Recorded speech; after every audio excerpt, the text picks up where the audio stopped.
सत्संग जी कहते हैं कि परिवर्तन जगत का नियम है।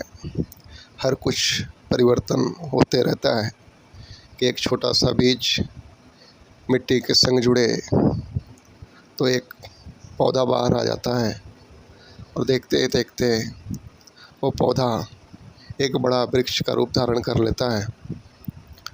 वैसे ही जगत में हर एक चीज़ परिवर्तनशील है, चाहे वो इंसान का शरीर हो कि उसके जीवन की परिस्थितियाँ हों या कोई रिलेशन हो या कोई व्यापार हो।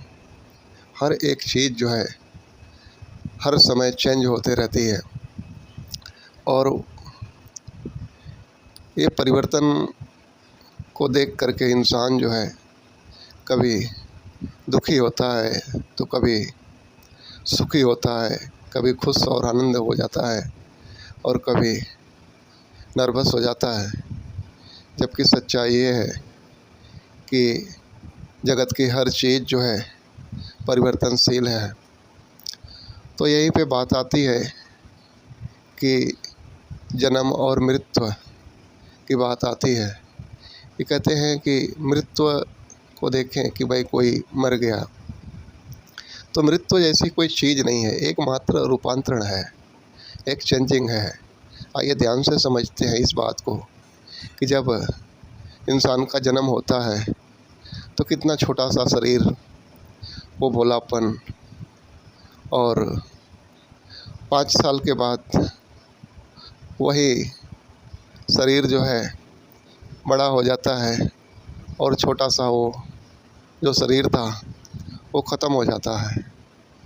कहाँ चला जाता है वो जो नन्हा सा जब ही जन्म हुआ था तभी का शरीर, तो रूपांतरण हो गया, चेंज हो गया। वही जा कर के 18 साल 20 साल की जब एज में जाता है तो वहाँ पे फिर वो 5 साल का जब था, जैसा शरीर था, जैसा अकल बुद्धि थी, उससे अलग हो गया, शरीर और बड़ा हो गया, बुद्धि विचार भी अलग हो गए। तो फिर वो 5 साल वाला बालक कहाँ चला गया, तो रूपांतरण हो गया। ऐसे ही करके पूरी ज़िंदगी ख़त्म हो जाती है। एक दिन ये शरीर जब साथ देने लायक नहीं रहता है तो परमात्मा कृपा करके फिर इसको पुनर्जन्म में फिर से वो शिशु का शरीर और फिर वही चक्र। तो कहते हैं कि ये चक्र चलते रहता है, कभी छोटा कभी बड़ा, रूपांतरण होते रहता है।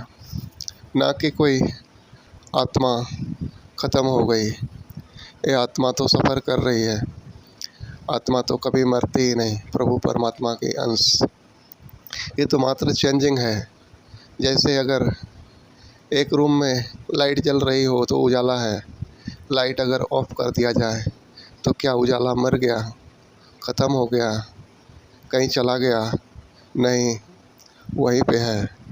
बस प्रकाश हट जाने की वजह से, अंधेरे की वजह से वो प्रकाश, वो उजाला दिखाई नहीं पड़ रहा है पर मौजूद है। जैसे ही लाइट जलेगी फिर से प्रकाश को कहीं से आना नहीं है, वो वहीं प्रकट हो जाएगा। तो उजाला को कहते हैं कि जन्म हो गया। तो इसी तरीके से जीवन है कि मृत्यु नाम की कोई चीज़ नहीं होती। ये सच्चाई संत महात्मा बताते हैं कि मरने से ना डरें, क्योंकि हमारी मौत है ही नहीं, शरीर है, शरीर को सारा कुछ है और इसी शरीर की ही जाति है, धर्म है, रिश्ते हैं।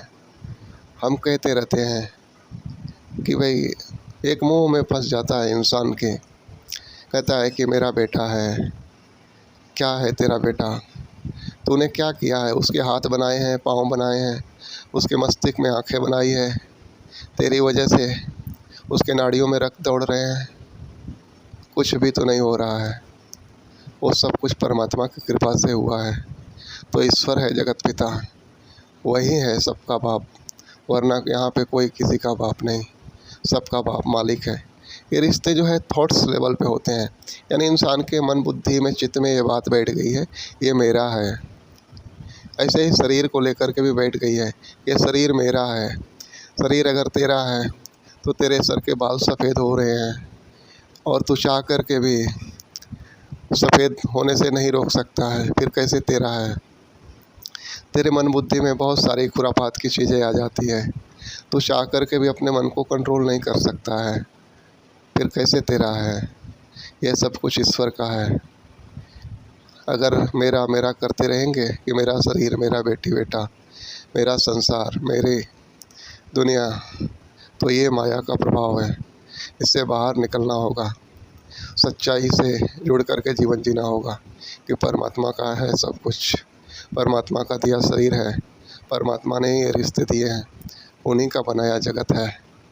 उनका हर पल शुक्रगुजार करते हुए इस माया से मुक्त होकर के इस संसार का सुख भोगते हुए भी जो है कि इसमें लिप्त नहीं होना है। निर्लेप भाव से प्रभु की सेवा समझ करके सब कुछ करते जाना है। प्यार से कहना, धन्य निरंकार।